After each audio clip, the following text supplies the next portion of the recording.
اعوذ باللہ من الشیطان الرجیم بسم اللہ الرحمن الرحیم الصلاۃ والسلام علیک یا سیدی یا رسول اللہ وعلی آلک واصحابک یا سیدی یا حبیب اللہ۔ دوستو، اپنی پچھلی ویڈیوز میں ہم نے اولیاء اکرام کی شان و شوکت کو جانا۔ اب آنے والی کچھ ویڈیوز میں شیخ الحدیث حضرت علامہ مولانا عبد المصطفیٰ اعظمی رحمۃ اللہ علیہ کی تحریر کردہ کتاب عجائب القرآن میں سے بہت ہی اہم اور دلچسپ واقعات بیان کروں گا، جن کا مقصد صرف آپ کے علم میں اضافہ ہے۔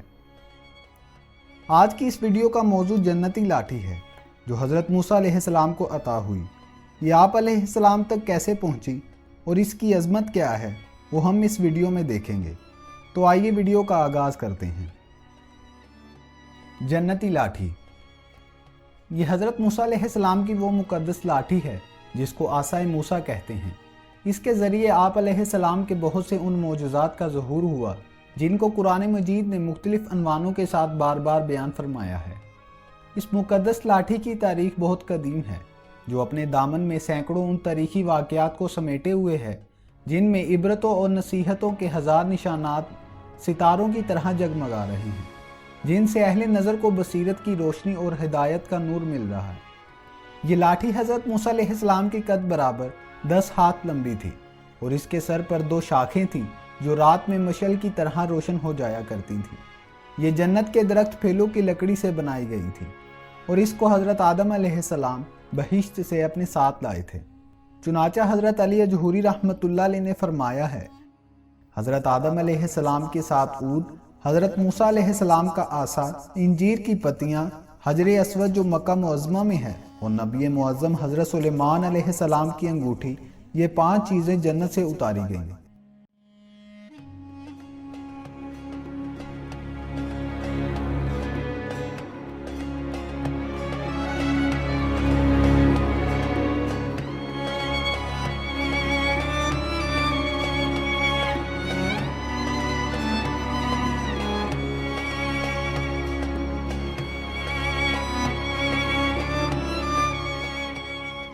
حضرت آدم علیہ السلام کے بعد یہ مقدس عصا انبیاء اکرام کو یکے بعد دیگر بطور میراث کے ملتا رہا، یہاں تک کہ حضرت شعیب علیہ السلام کو ملا جو قوم مدین کے نبی تھے۔ جب حضرت موسیٰ علیہ السلام مصر سے ہجرت فرما کر مدین تشریف لے گئے اور حضرت شعیب علیہ السلام نے اپنی صاحبزادی حضرت بی بی صفورہ رضی اللہ تعالیٰ عنہ سے آپ کا نکاح فرما دیا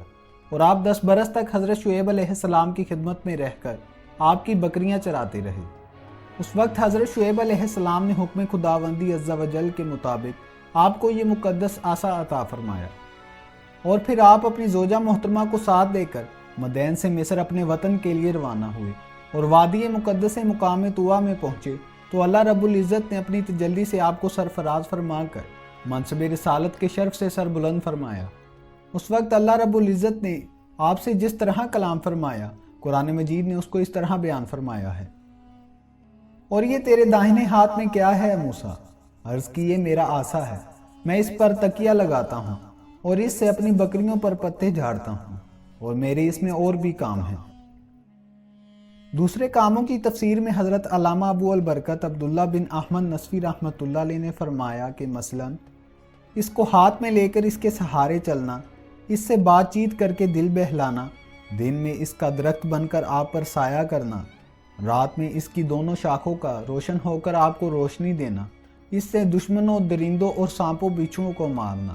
کنویں سے پانی بھرنے کے وقت اس کا رسی بن جانا اور اس کے دونوں شاخوں کا ڈول بن جانا، بوقت ضرورت اس کا درخت بن کے حسب خواہش پھل دینا اور اس کو زمین پر گاڑ دینے سے پانی نکل پڑنا۔